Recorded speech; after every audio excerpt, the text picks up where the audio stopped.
إن الحمد لله نحمده ونستعينه ونستغفره ونعوذ بالله من شرور أنفسنا ومن سيئات أعمالنا من يهده الله فلا مضل له ومن يضلل فلا هادي له أشهد أن لا إله إلا الله وحده لا شريك له وأشهد أن محمدا عبده ورسوله اللهم صل وسلم وبارك على نبينا محمد وعلى آله وصحبه أجمعين. Ayohal ikhwah, a'azakumullah. Dan sebagai kalimat akhir yang perlu antum perhatikan untuk semuanya, baik yang dalam masjid maupun luar masjid.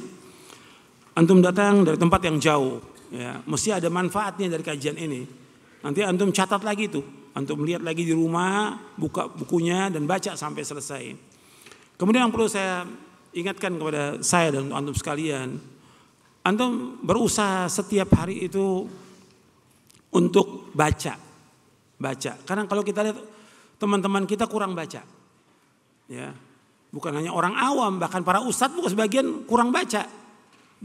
Kalau dibilang baca, yang pertama kali yang dibaca apa? Al-Quran.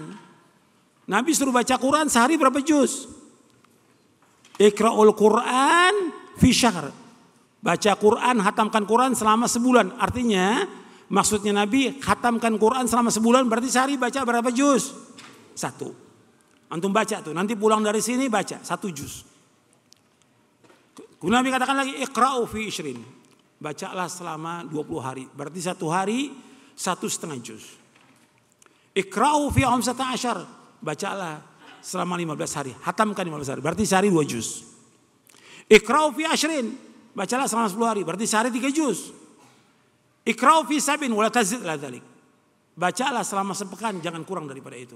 Artinya kalau kita bisa baca 1 juz, baca. Kalau bisa lagi 1,5 juz. Kalau bisa lagi 2 juz. Kalau bisa 3 juz. Setiap hari antum baca, istri antum baca, anak antum baca. Setiap hari itu baca. Itu yang pertama. Baca Quran tiap hari. Antum akan merasakan barokahnya rumah tangga antum. Barokah itu dengan baca Quran barokah. Karena Allah sebutkan bahwa kitab yang paling barokah apa? Al-Quran. Kalau kitab ini barokah berarti kita bacanya pun barokah. Rumah tangga kita pun barokah dengan baca Al-Quran. Perhatikan tuh, baca Quran setiap hari.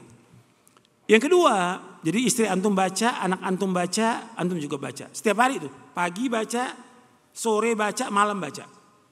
Harus ada waktu. Harus ada waktu untuk baca Quran. Jangan ditinggalkan. Gak bisa tinggalkan Quran, baca setiap hari. Sekarang kan enggak, sibuk dengan apa? Dengan HP.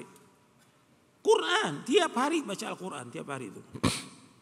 Dan Nabi menyuruh kita suruh baca Al-Quran. Jangan jadikan rumah kita seperti kuburan, enggak ada bacaan Quran. Kata Nabi, la taj'alu buyutakum maqabira inna syaitana yanfiru minal baiti alladzi tuqra'u fi surat Al-Baqarah. Jangan kamu jadikan rumah kamu seperti kuburan. Sesungguhnya setan lari dari rumah yang dibacakan surah Al-Baqarah. Akhrajahu Muslim. Yang kedua, baca hadis Nabi. Baca tuh hadis Nabi. Kalau antum bisa baca Sahih Bukhari, baca 1 hadis saja tiap hari. Muslim 1 hadis, gak usah banyak, 1 hadis saja. Tiap hari 1 hadis, 1 hadis. Masa nggak bisa 1 hadis? 1 hadis baca. Sahih Muslim 1 hadis tiap hari baca.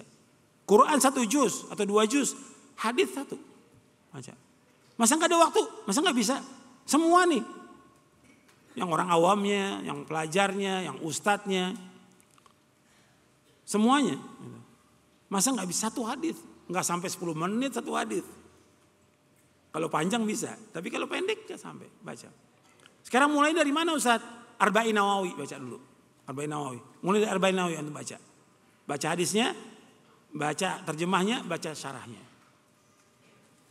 Kemudian yang ketiga, baca buku yang sekarang kita pelajari nih. Mulai masalah. Antum baca.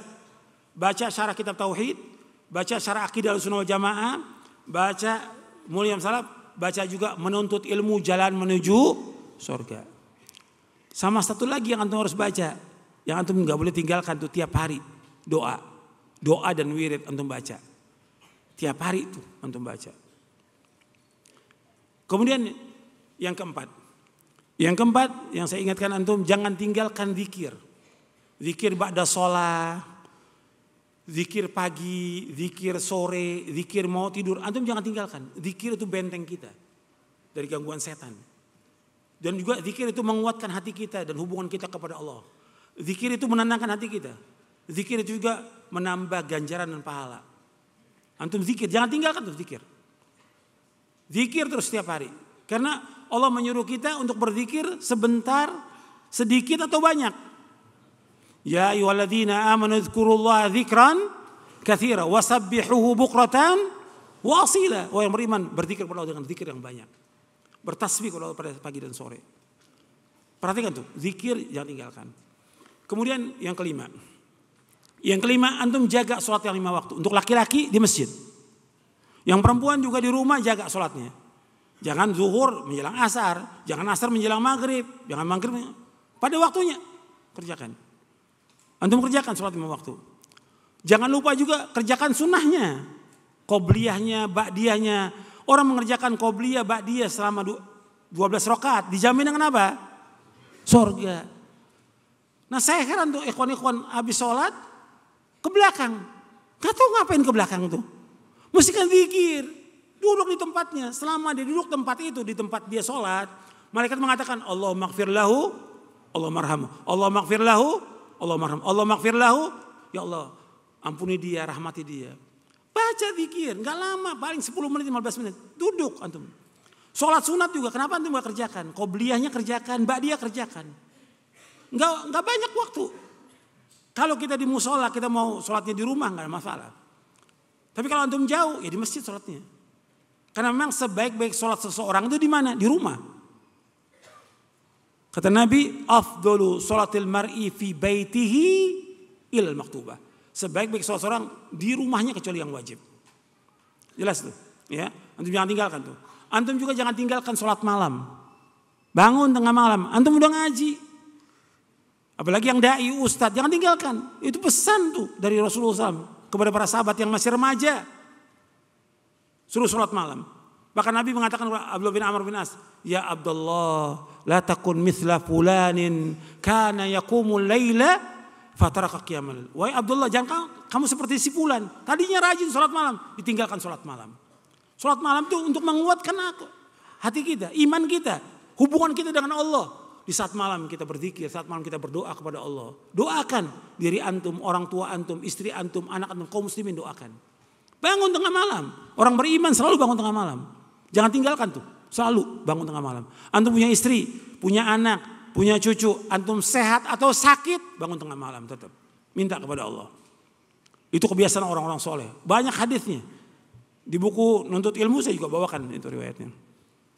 Kemudian yang perlu juga antum perhatikan lagi. Antum berusaha untuk banyak sedekah. Sedekah. Karena itu sedekah punya kekuatan yang luar biasa. Jangan bakhil, jangan pelit. Apa aja antum yang ada sedekahkan. Meskipun antum miskin sedekah. Karena bisa saja 1 dirham itu bisa mengalahkan 100 dirham. Sabaqa dirhamun mi'ata dirhamin Rasulullah. Banyakin sedekah. Sedekah itu luar biasa pengaruhnya kepada diri kita, keluarga kita, anak kita, rumah tangga kita. Itu luar biasa pengaruhnya. Banyakin sedekah. Jangan ditunda. Sekarang bisa sedekah. Jadi perhatikan. Kemudian yang terakhir saya ingatkan, antum yang wajib bagi antum jaga diri antum, keluarga antum dari api neraka. Fokus dengan istri kita, anak. Hatta kita sibuk kerja, kita usaha, kita dagang, kita segala macam, tetap fokus. Istri, anak itu perhatikan. Karena antum akan ditanya oleh Allah tentang apa? Tentang istri antum, tentang anak antum. Akan ditanya dari kiamat nanti. Maka jaga. Ya ayyuhalladzina amanu qu anfusakum wa ahlikum nara. Mudah-mudahan yang saya sampaikan bermanfaat untuk saya dan untuk antum sekalian. Dan kurang lebihnya saya mohon maaf. Wassallallahu nabiyana Muhammadin sallallahu alaihi wa ala wasallam. Subhanakallahumma bihamdik asyhadu an la ilaha illa anta astaghfiruka wa atubu ilaik. Assalamualaikum warahmatullahi wabarakatuh.